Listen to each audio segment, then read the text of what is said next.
crispy ass leaves. Okay, listen, I know. Y'all need to bring something good out. Well, I got something special for y'all, but y'all gotta stop being cheap, all right? It's a 2-drink minimum, and you need to tip the waitresses, especially you. He ain't talking to me. The hell you got on anyway? But listen, like I said, something special. So coming to the stage next, I need y'all to take out your dollars and give it up for Manjula. Woo, that's what I'm talking about.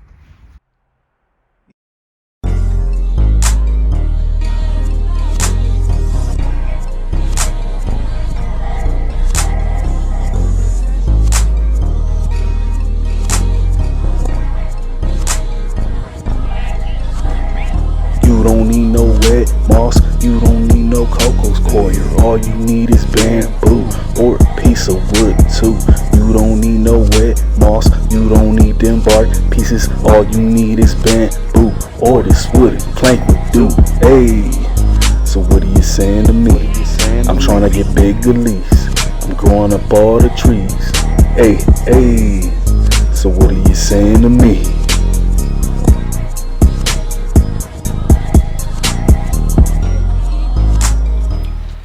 What's going on, everybody? I've been gone for a minute, going through some things, but I'm back up on my bullshit. In today's video, we're going to talk about all of my plants that I have growing on a pole.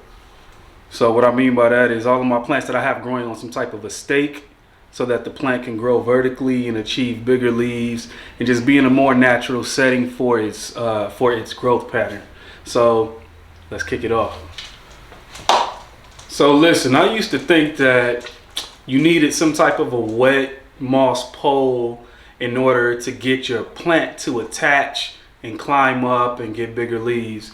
But I mean, when I started to think about it, I'm like, that doesn't make sense. You know that there's all kind of plants that have the climbing growth pattern. You'll see them climbing outside of a dry building on a brick wall. I've even seen them grow and attach to the walls inside of your house if they stay there long enough. So that didn't make sense to me. So I see people they want to make these self-watering moss poles, and you got to get the moss and keep it wet so that the roots can attach. But I found that not to be true because I have plants that have attached to a dry wooden plank. I've even had some syngoniums that attach to the bamboo pole, even though this is very thin. I've seen that before. So I'm just gonna show you what I got going on. These may not look the best, but personally I don't really like the look of a lot of those DIY moss poles. I've done them, I've been there, done that. But I'm trying to keep the thing simple. I like to keep it simple, and these actually work. So wait, so if you see a dog behind me, I'm dog sitting right now. So that's Jada back there. I got another dog back there, then I'm dog sitting. So the first plant I'm gonna show you is the Manjula pathos. This plant is pretty cool. This is one of those really good looking, fairly uncommon plants, and you can't sleep on one of these. These are amazing. This is a hybrid between the pearls and jade and then the snow queen or something like that, and it gets these round circular leaves. And I put this one on the pole because I'm jumping on that whole trend where if you go on Instagram, you'll see a lot of people trying to grow these up and attach these to some type of a pole so that the leaves can get really bigger, and they get pretty huge. So let's talk about this pole. So these are one of my favorite types of stake. This is pretty much my favorite type of stake. Like, I've done it all. I've done the DIY, I've done the high end, low end, whatever you want to call it.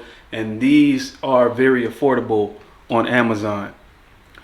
So I'll tell you the reasons why these are my favorite. They don't look too bad to me. They don't. And plus, I have this Manjula pathos growing in semi-hydro, as you can see. This particular pole has a plastic base right here so that it can be sitting in consistently wet media because it's plastic. So what I did to secure it was before I filled the pot up, I put silicone on the side and spray foam, and I attached this plastic piece so that the pole can have some security and it won't flop over inside of the leca right here. And one of the biggest reasons why this one is my favorite is because you're able to, these actually come in a pack of four of these stakes. So I'm able to extend this one and put one right on top so that this plant can continue to grow up. So to me, that's very convenient. That's cheaper than doing the whole DIY. Once your plant gets to the end of the DIY moss pole, you're gonna have to figure out some type of solution to extend it, and then that's when it starts looking a little bit janky, in my opinion. So I'm gonna stick with these. They're easy. I'll include the price of what I paid for it. Like I said, it comes in a, matter of fact, I'm gonna show y'all. They come in a box like this, and you moss poles, and then they come with some extra. They give you some ties. They give you what, 3 different types of ties. They give you like this rotary and this this fabric type tie or what have you. But I don't remember the price that I paid right now, but I do remember that it was fairly cheap, and it is cheaper than making your own. Oh shit. It's cheaper than making your own in a lot of cases. So when it comes to these, this is the plastic piece that it comes with. So I take this and I attach it to the inside of a plastic pot. If, it's really good for semi-hydro plastic. And once you attach this, then you can go ahead and put the bowl right on there like that. So that's very convenient. I just wanted to show y'all that. So the next plant I'm gonna show you is the Philodendron varicosa. Okay, so varicosum. Varicosums do not, they don't often put out aerial roots and attach to a surface. It would have to be, I've only seen it one time. I had the mother plant of this in my outdoor greenhouse, and during the late fall it was very humid in there, so it had, I think it was at a point to where it was in 90% humidity, and I did see some of the aerial roots start to extend. But in normal household conditions, in 70% down to 50% humidity, these will not put out like longer aerial roots in my experience. But nevertheless, you can still grow bigger leaves if you secure the plant to a solid surface. I think what triggers the plant to go into maturity and all of that is if it is secure. So if you tie this well to a pole to where, it's secure, it triggers something in the plant to where the plant will start making bigger leaves. And that's what's been happening with this one right here. And I have it tied to one of these. Of course, it's not attached, but I just have to make sure that I keep it tied up and secure, and it'll do what it's gonna do. And it's already outgrown this, so I'm gonna need to extend it. But this is the Philodendron varicosa. First leaf, second leaf, and then the last leaf. So this is a propagation from a mother plant that I have upstairs, and we have another one on the way. The petioles are pretty fuzzy.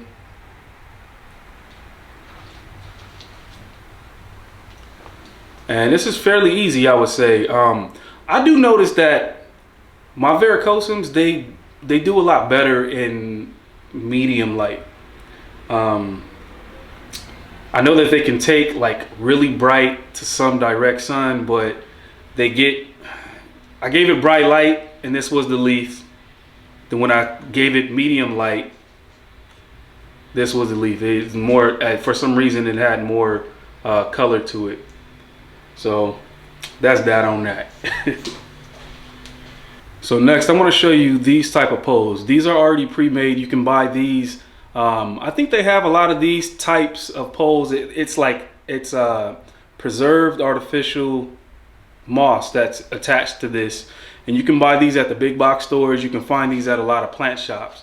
And this is an older one that I used for some other plant back in the days, and I already drilled some holes and attached it to some egg crate wire material, just so that when I pot it up, it can be a lot more stable, being that this one is tall. So I'll show you a plant that I have on something similar to this one, and these actually really work out well.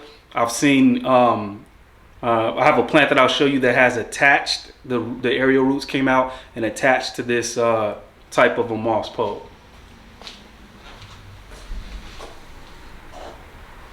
Okay, so here we have the Monstera akagoya gensis. I think that's the name of it.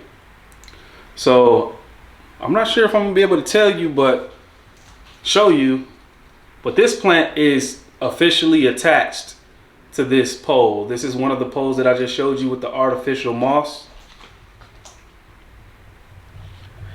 And whoa, let's see, you can see the aerial roots have grown into this, and this whole plant has it started when I first potted it late last year. I potted it like this, and it just serpentined around this whole pole.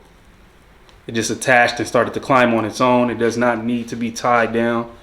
But let me show you the aerial roots have gone inside of this dry moss pole. We have more aerial roots right now. It's like stuck. It ain't coming off. Then we have more aerial roots right here. And I don't know if you can see those little teeth. They're just grabbing into this pole, and it keeps it connected right here. And as you can see, this is it's like a different form of a Monstera adansonii. But when you have it climb and you give it something, some support, it will attach and start growing these huge leaves. So this is the Monstera akagoya gensis. I don't know how to say that. All right, but yeah, I'm loving it. We got a new growth happening right there, and like I said, the only downfall to this type of a moss pole setup is I don't have any way to extend this. And like I said, this plant is really clung, it's really attached to this pole. So being that this new leaf is almost hitting the top, once it gets to the top, I plan to just try to propagate the plant, because yeah, it's no way for me to extend this without doing something janky. I probably gotta attach some sticks and you know, do something crazy, if you understand what I'm trying to say. Okay, so the next option is growing your plant on a wooden plank. This is a very cheap option, because you can go to Home Depot or Lowe's and you can go to the scrap wood section, and you can find like pieces of wood like this. You know, a lot of construction workers build fences and whatnot, and they cut off pieces of wood that they don't need, and they'll leave it there. And some of these will be on sale for, you know, 48 cents all the way up to, you know, $1 or $2. And I have this Philodendron Jerry horn growing on this plank, a dry plank, but this Jerry horn has attached to the plank. If you can see the aerial roots there, they have went ahead and attached to that wood, and you can see a lot of other aerial roots that have attached to the wood. And what they do is they will attach to the wood and just go down into the potting medium. So it all works. It's just a matter of what you think looks the best, what you think is more convenient for you. I don't too much like the look of wooden planks unless it is like fully covered with the plant. Like if I were to propagate this and have multiple shoots in here and they're all just covering up this wood plank, then I feel like that looks better.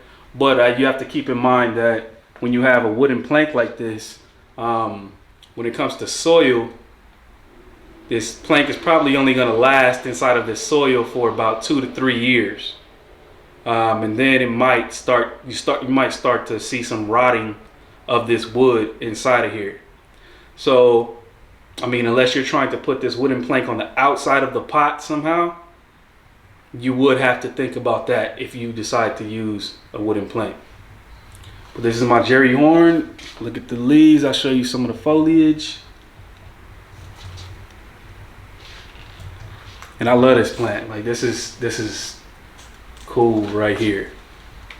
Jerry horn. So next plant I'll show you is Philodendron Florida Ghost. This is a really cool looking plant. I love the Florida Ghost. I mean, if you don't know about this philodendron, the new leaves, especially when they become mature, they'll come out like a creamy white color. And then they'll start to fade down to the mint and then to the solid green. So it's pretty cool. And these petioles get bright red when it's getting some sun. Then they have like a texture to them. But talking about this one climbing, listen, I don't have any skyscrapers to show y'all. I don't have any plants that are just grown super tall and climbed up. Not yet. We're on our way there. But I'm just I'm showing you these that have, you know, done well being with some type of a stake or pole. This Florida Ghost has officially attached to this pole. And I'll show you right here. I had it secured with a little piece of wire, and sure enough, the aerial roots came out and attached to this pole. This ain't moving. This is attached.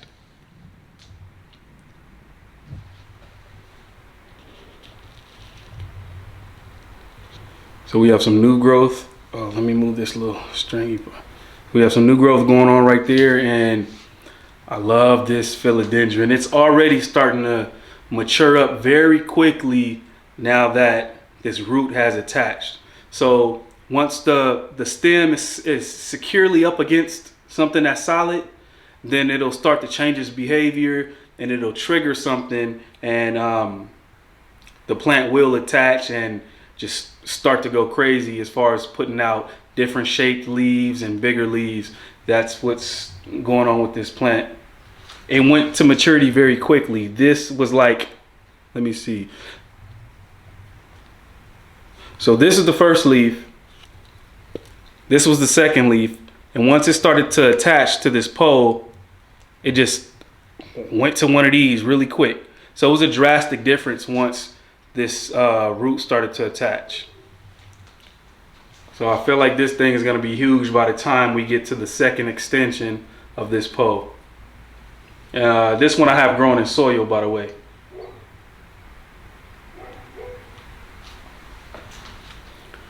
Okay, so next plant I'll show you is the Philodendron fibrosum. So I had a lot of trouble with this plant at first, but it is doing well.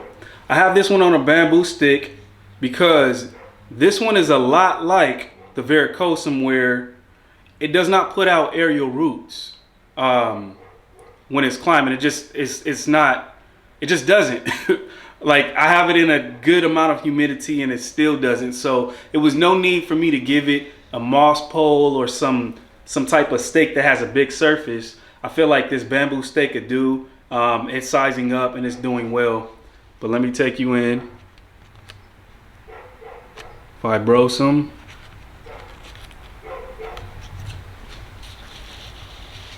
And check out the fuzzy petioles.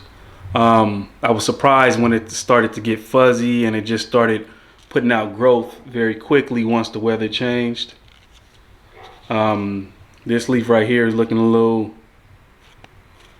I don't know, sketchy, a little dicey.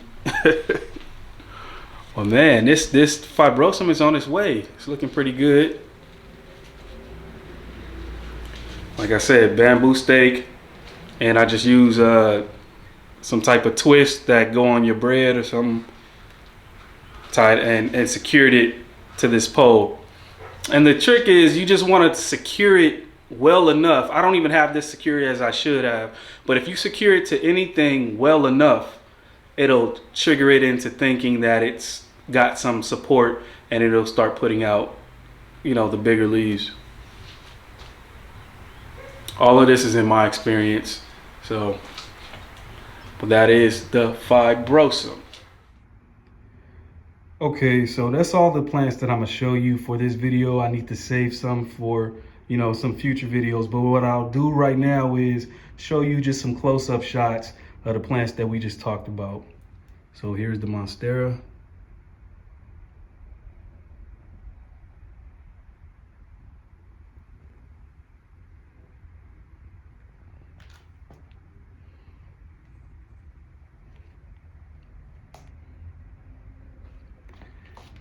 And we have the varicosa.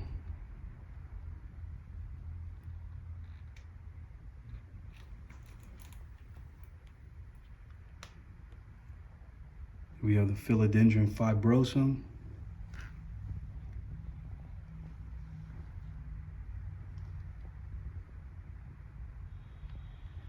Next we have the Florida ghost.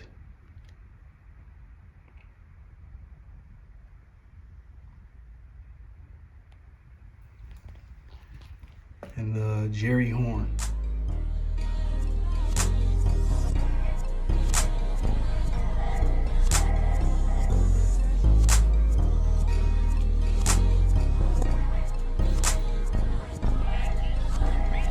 All right, y'all. So thanks for tuning in. See y'all on the next one.